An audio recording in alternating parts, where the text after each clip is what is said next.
I'm so glad you made it safely. I've been waiting so long to meet you again. The Knights of Valaena, you changed so much since our last contact. Tell me, when you buried your young friend, did you ever imagine she would ascend to Aara's puppet? What do you imagine your destiny if you'd not been in Greenhaven the night Algar lost control? Do you think you would be heroes and saviors in a realm that deserves neither? Heroes. What a paltry term. I can see it on your faces that you know what you really are. The chosen guinea pigs of the glorious Council of Fire. But that's not where our similarities stop, is it, fellow chosen? In the time since our paths last crossed, you have continued to kill anyone and anything that did not fit in your own moral code, sometimes just because they were in your way. Do you count yourselves lucky for the path that you have forged? How many were killed or pushed out of the way so that the spotlight shone down on the righteous Knights of Valaena? Hundreds? Thousands? How many more will fall before this is over, I wonder? I ally myself with blood and kin. What do you call a friend in these end of days? An empress who herself cursed my family's blood, abandoning her youngest because he wasn't the perfect son she needed? Grief, she claimed, but what to the desperation of an orphaned son whose mother was alive and well? An old man, responsible for his brother's death, led an army against his own people. Is that a friend? Your perversion of right and wrong has gone on long enough.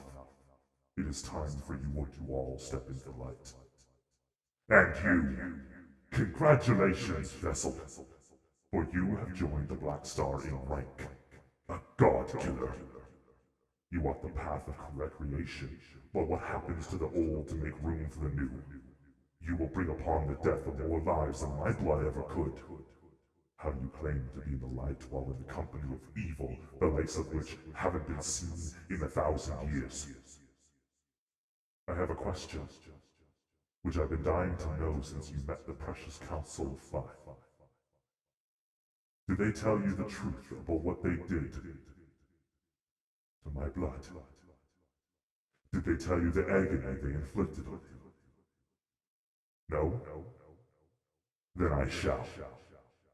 When the traitors on the council realized they could not control or pacify Artelicus, they decided that if they could not control Patria completely, then none of the gods would be allowed to hold any of it. The great ritual of banishment was not one born out of redemption. It was designed by Malo and Lothar to be ruthless, imbued with the essence of life, death, and the arcane. It was made invulnerable. The gods did not take the time nor care to decide where the children would end up, for they all had made their own plans in preparation for this act. Christus wasn't left to roam Patria as you've been led to believe. After the ritual, he was shattered.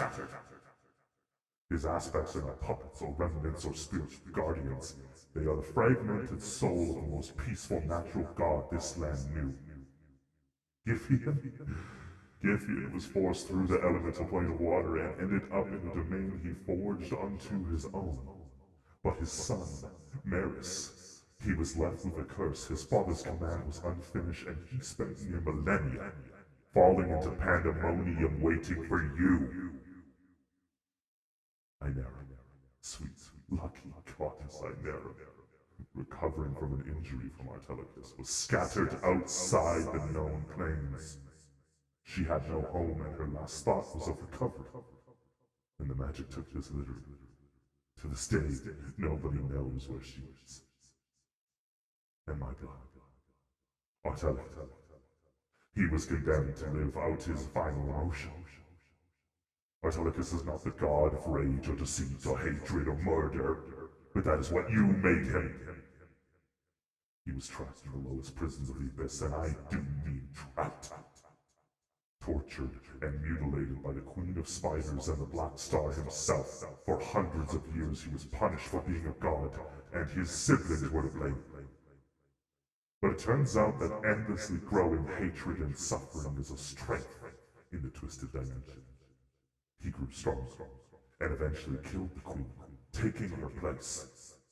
From then on, I have been helping him return home, for no matter what you may think, this land is his home. I ask you, precious knights of Valaena, champions of the gods, saviors of mortals, is this faith worth it? Who are you really fighting against? Most importantly, what are you willing to die for?